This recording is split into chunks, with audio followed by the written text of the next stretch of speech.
In developing news tonight, sawmills shut down production in anticipation of a housing slump during the pandemic, but that never happened. Now there's not enough lumber to feed the red-hot housing market. Home construction and renovation projects are delayed, and it's impacting home buyers. According to the National Association of Home Builders, the average price of a new single-family home is more than $35,000 higher than it would normally be. And we checked in with a local lumber yard to see how prices are faring in our own backyard. KSBY News reporter Alexa Bertola has more from Burke & Pace Lumber in Arroyo Grande. The cost of a 2x4 has gone up 150% compared to what it was just 1 year ago. Now, I'm told this is due in part to demand. Here at this lumber yard, they tell me they've seen a 60% increase of people coming through picking up materials since the pandemic started. It's the craziest that I've seen it here, and I've been here for about 15 years. The lumber industry is thriving amid the pandemic.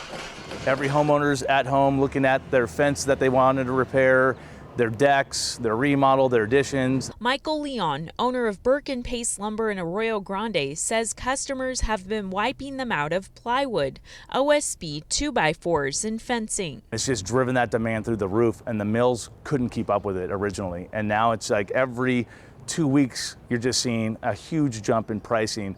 A 2x6 last year cost 70 cents a foot. Today it's $1.43. A 4x8 sheet of plywood went up from $20 to $60, and a sheet of OSB went from $13 to $58. To put it into perspective, 100 feet of fence that was $800 a year ago is now closer to $1,400. Lumber prices is a challenge on the scale that we haven't seen in at least modern history in the construction industry. Local contractor Chad Robertson says material used to be half to 2/3 of the cost of labor. Now we're seeing the material price more than the labor price, and that's something we've never seen before. Leon adds that the uptick in pricing also has to do with tariffs on imported goods. 90% of OSB is from Canada.